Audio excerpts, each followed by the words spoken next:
성도님 여러분 반갑습니다. 오늘 하루도 기도와 말씀으로 승리하시길 바랍니다. 먼저 샘물의 기도로 기도하겠습니다. 마음 모아 샘물의 기도를 하나님께 드립니다. 예수께서 무리를 보시고 산에 올라가 앉으시니 제자들이 나아온지라 입을 열어 가르쳐 이르시되 아멘. 사랑하는 예수님, 오늘도 우리에게 말씀하여 주옵소서. 주께서 주시는 말씀이 우리 삶의 중심이 되게 하시고 그 말씀 따라가는 순종의 삶 살게 하여 주옵소서. 교회와 예배를 위해 기도합니다. 심령이 가난한 자는 복이 있나니 천국이 그들의 것이며 아멘. 우리를 부르신 하나님, 가난한 마음을 주옵소서. 세상의 부요함으로 만족하지 않게 하시고 하나님의 은혜와 사랑을 사모하는 성도와 교회 되게 하옵소서. 고난 중에 있는 성도들을 도우시고 치유와 회복의 은혜를 주옵소서. 온 성도들이 갈급한 심령으로 드린 예배에 충만히 임재해 주시고 천국의 영광과 기쁨을 누리게 하옵소서. 가정과 다음 세대를 위해 기도합니다. 애통하는 자는 복이 있나니 그들이 위로를 받을 것이며 아멘. 가정을 세우신 하나님, 우리의 가정과 다음 세대를 향해 애통하는 마음으로 기도할 때 하늘의 위로를 받게 하옵소서. 가정의 영적인 질서가 반듯하게 세워지게 하시사 가지런한 가정이 되게 하시고 온 식구가 하나님의 복을 누리게 하옵소서. 우리의 자녀들에게 보호의 울타리를 둘러주셔서 세상의 모든 악에서 보호해 주시고 경건한 자녀 믿음의 세대로 자라가게 하옵소서. 목장을 위해 기도합니다. 긍휼히 여기는 자는 복이 있나니 그들이 긍휼히 여김을 받을 것이며 아멘. 목장을 영적인 가족으로 모으신 하나님, 우리의 목장을 돌보아 주옵소서.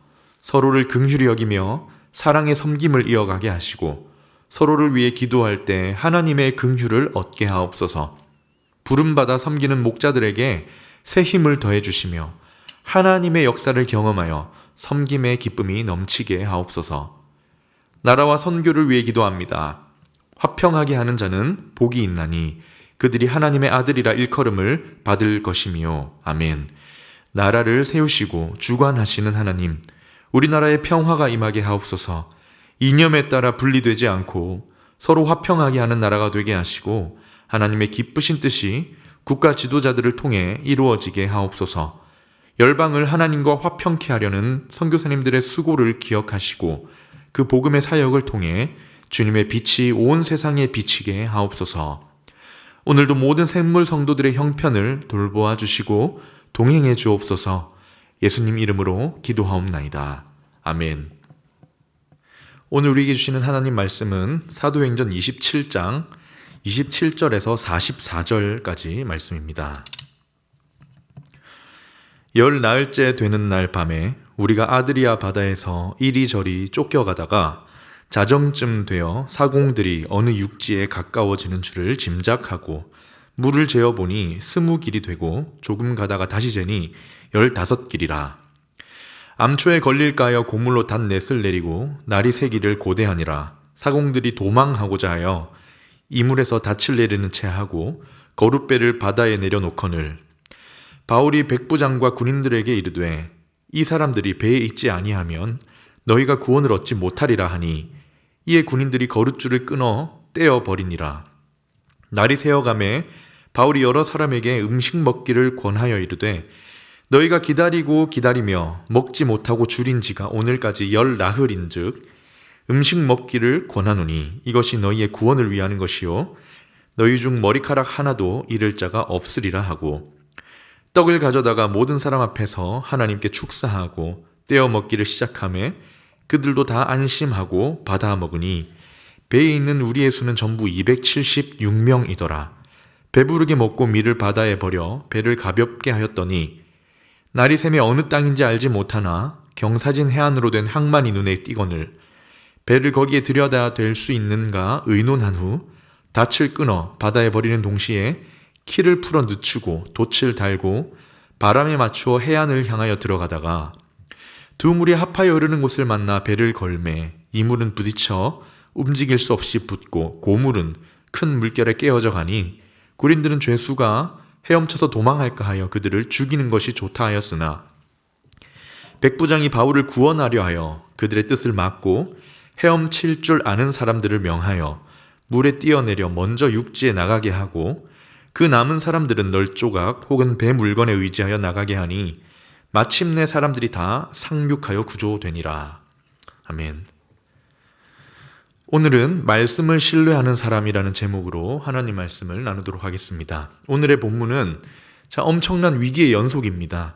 어제 읽었지만 유라굴로라는 태풍을 만나서 간신히 파선 위기를 넘어서 왔습니다. 그러나 여전히 생존에 대한 소망이 안 보여요. 유라굴로를 만난 이후에 14일째 배가 지중해 한가운데를 표류하고 있습니다. 이런 상황 가운데 이 사공들은 탈출을 시도합니다. 왜냐하면 이들은 육지가 가까워 왔다. 어딘지 모르지만 이 가까운 곳에 육지가 있다는 것을 이렇게 재어서 짐작을 했기 때문인데요. 아무도 몰래 사공들은 거룻배를 내려 도망가려 하다가 군인들이 막아서죠. 또 하루가 지납니다. 그러니까 항만이 보입니다. 육지 해안이 보이는 거예요. 그런데 이번에는 배가 또 두 물이 합쳐지는 곳을 만나 깨어져 갑니다.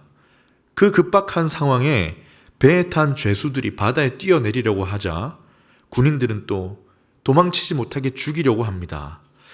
이런저런 위기가 계속되고 소망이 없고 고난의 상황이 계속될 때 여러분 여기에는 요동하지 않고 아주 흔들림 없이 평온함을 유지하고 서 있는 한 사람이 있지요.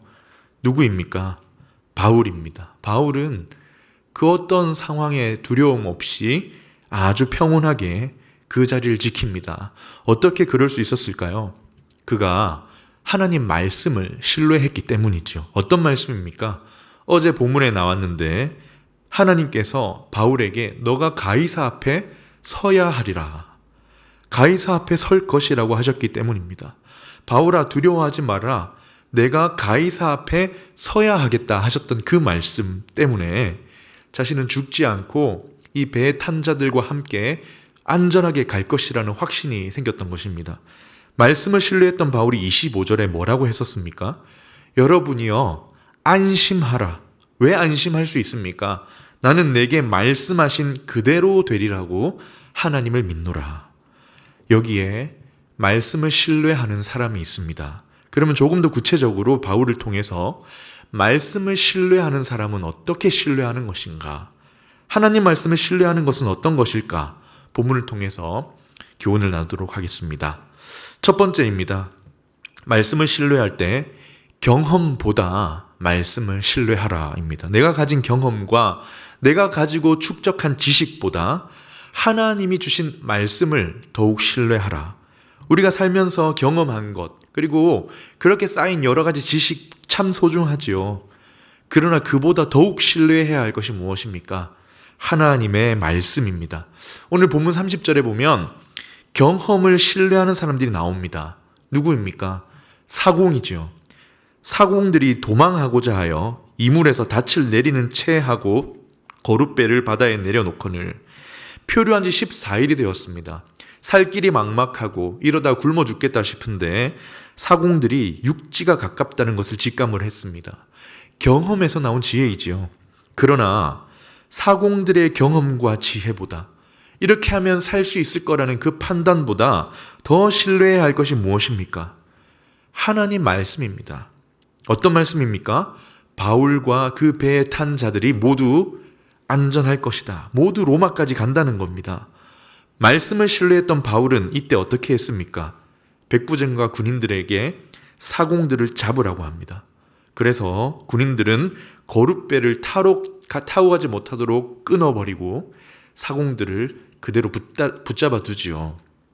그 어떤 경험과 지혜, 뛰어난 전략보다 우리가 더욱 의지해야 할 것, 더 우선적으로 의지해야 할 것이 무엇입니까? 하나님 말씀입니다. 이 말씀이 생각나죠. 사람이 마음으로 자기의 길을 계획할지라도 그 걸음을 인도하시는 이는 여호와이시니라. 때로 우리가 고난을 만나면 어떻게 하기 쉽습니까? 사람부터 찾기가 쉽습니다. 내게 도움을 줄 수 있는 사람이 누굴까? 내게 정말 기막힌 조언을 해줄 수 있는 사람이 누굴까? 내 이 놀란 마음을 좀 진정시켜 줄 수 있는 사람이 있을까? 그의 지혜와 경험을 얻으려고 하기가 쉽습니다. 하지만 그 무엇보다 의지하고 신뢰해야 할 것이 무엇이냐? 하나님의 말씀입니다. 나를 아시고 나의 앞길을 아시고 내 걸음을 인도하고 계신 하나님이 주시는 말씀에 기대어야 합니다. 바울이 말합니다. 나는 내게 말씀하신 그대로 되리라고 하나님을 믿노라. 첫 번째 주시는 말씀입니다. 경험보다 하나님을 신뢰하라. 두 번째입니다. 신뢰할 때 상황보다 말씀을 신뢰하고 의지하라. 경험도 의지하기 쉽지만 상황도 우리 마음을 흔들어 놓기 쉽지요. 상황이 어떠하더라도 상황보다 나에게 말씀하신 하나님의 말씀을 신뢰해야 합니다. 33절에 보면 바울이 배에 탄 사람들에게 음식을 먹자고 합니다. 내일 어떻게 될지 모르는 상황에서 이 음식이 지금 마지막이 될지도 모르는 상황에서 바울이 뭐라고 합니까? 음식을 먹자. 그리고 34절에 뭐라고 하느냐? 음식 먹기를 권하노니 이것이 너희의 구원을 위하는 것이요 너희 중 머리카락 하나도 잃을 자가 없으리라. 상황을 보면 낙심이 됩니다. 여기서 소망을 얻을 수 있는 사람은 아무도 없어요. 탈출할 거룻배도 없고 사공들마저 도망치려고 했던 그런 절망적인 상황이었습니다. 그러나 바울은 상황을 보지 않고 뭘 보고 있습니까? 하나님 말씀입니다. 자기 곁에 서서 말씀하셨던 그 말씀을 믿고 있습니다. 가이사 앞에 서기까지 죽지 않을 것이고 배에 탄 자도 함께 그럴 거라고 하셨던 말씀을 끝까지 신뢰하는 거예요. 어떤 상황과 어떤 환경도 하나님 말씀 앞에서는 힘을 잃습니다. 왜입니까? 모든 상황도 하나님의 안에 있기 때문입니다. 우리는 상황보다 어떤 상황에 좌우되기보다 하나님의 말씀을 의지하고 신뢰하며 따라가야 합니다. 우리가 잘 아는 시편 23편 4절에 이런 고백이 있죠. 내가 사망의 음침한 골짜기로 다닐지라도 해를 두려워하지 않을 것은 주께서 나와 함께 하심이라. 여러분, 내가 걷는 길이 사망의 음침한 골짜기 같은 길이다. 왜 나는 하필 이런 사망의 골짜기를 만나는가? 이러면 어떻게 됩니까? 마음이 낙심이 되지요. 나에게는 왜 이런 길이 있는가? 왜 나는 이런 고난을 만나야만 하는가? 그런 길을 만났다는 자체가 굉장히 스트레스입니다. 그러나 다윗은 뭐라고 합니까? 두려워하지 않아도 된대요. 이유가 뭐냐면 하나님이 함께 하시기 때문이라는 겁니다. 하나님이 함께 하신다는 것처럼 느껴져서도 그렇지만 우리를 지키시고 우리의 하나님이 되어주신다는 하나님의 말씀을 신뢰했기 때문입니다. 상황도 말씀 앞에서 무력합니다. 우리는 상황보다 무엇을 신뢰해야 합니까? 하나님 말씀입니다. 마지막 세 번째인데요. 신뢰할 때 어떻게 하느냐? 말씀을 신뢰하며 행해야 합니다. 우리가 행해야 할 바를 행하는 것입니다. 말씀을 신뢰하고 그냥 가만히 있는 것이 아니라 말씀을 의지하고 신뢰하면서 나에게 주어진 몫을 부지런히 행하는 것이 말씀을 신뢰하는 자의 모습입니다. 여러분, 바울은 평온했습니다. 사공들의 경험을 의지하지도 않았고 상황에 흔들리지도 않았습니다. 구원하시겠다는 말씀을 신뢰했기 때문이지요. 그러나 바울이 가만히 있지 않습니다. 38절에 보면요, 음식을 다 먹자고 한 뒤에 남은 음식을 다 바다에 버립니다. 배를 가볍게 하기 위함이에요. 그리고 39절을 보십시오. 날이 샘에 어느 땅인지 알지 못하나 경사진 해안이 눈에 띄니까 어떻게 합니까? 사공들을 모으고 지식이 있는 사람들을 모아서 의논을 합니다. 저기에 배를 댈 수 있을까? 저기에 배를 댄다면 우리가 얼마나 살아남을 수 있겠는가? 바울이 지금 뭐 합니까? 확신이 있어요. 하나님이 구원하신다는 그 말씀을 신뢰하고 있습니다. 그리고 그 말씀에 따라 해안이 딱 보이니까 회의를 합니다. 정박할 수 있는지를 묻고 닻을 바다에 버리고 돛을 올려서 바람을 타고 해안 쪽으로 갑니다. 자기가 해야 할 일을, 말씀을 신뢰하며 자기가 해야 할 몫을 부지런히 행하는 것이죠. 그런데 배가 가다가 두 물이 합쳐지는 곳에 만나가지고 막 고물이 부서지는 거예요. 그리고 어떻게 합니까? 널 조각이나 배에 있는 뜨는 물건들을 의지하여 사람들이 바다에 뛰어내립니다. 그리고 모두가 해안에 도착해서 한 사람도 빠짐없이 구조되지요. 심지어 이런 상황에 백부장도 자신의 몫을 행합니다. 배가 부서지자 군인들은 죄수들을 죽이려고 했어요. 죄수들이 헤엄을 쳐서 도망할 수도 있다는 생각이 들었기 때문입니다. 로마법에 보면 죄수가 도망하면 죄수를 지키던 사람이 그 죄를 대신 받아야 했습니다. 그런데 지금 이때까지 바울의 말을 듣고 따라왔던 백부장이 바울을 구하기 위해 나서지요. 항해하는 모든 과정에서 바울이 했던 말과 그가 보여준 모습을 보고 바울과 그가 하는 하나님 말씀에 대한 신뢰가 커졌기 때문입니다. 그래서 이 위기의 순간에 백부장도 자기의 일을 행합니다. 여러분, 구원의 말씀을 믿는다고 해서 가만히 앉아서 구조되기만을 기다리지 않습니다. 말씀을 앞서진 않지만 말씀을 신뢰하면서 오늘 내가 행해야 하는 걸음을 행하는 것도 말씀을 신뢰하는 사람의 모습이기 때문입니다. 말씀을 맺겠습니다. 사랑하는 성도님 여러분, 우리 삶에 예측하지 못한 여러 일들이 생길 수 있지요. 생각지 못했던 고난이 오기도 합니다. 그럴 때 하나님 말씀을 신뢰하는 사람은 어떻게 해야 합니까? 경험보다 말씀을 신뢰하고 상황보다 말씀을 신뢰하고 그 가운데 내가 해야 할 일을 행하는 것이 신뢰하는 자의 모습입니다. 오늘 하루도 하나님께서 우리에게 주신 말씀을 신뢰합시다. 상황보다, 어떤 지식보다, 경험보다 하나님 말씀을 신뢰하며 나에게 주어진 몫을, 삶을 묵묵히 살아가고 행하며 하나님의 길을 걸어가시는 성도님들 되시길 주님의 이름으로 축원합니다. 아멘. 제가 말씀을 기억하며 기도하겠습니다. 신뢰하고 하나님 말씀을 신뢰하며 내 몫을 행할 수 있는 힘과 믿음을 주십시오라고 기도하겠습니다. 그리고 두 번째로 곧 다가오는 교육부사의 여름 행사들을 위해 기도하신 후에 개인 기도 제목으로 기도하도록 하겠습니다.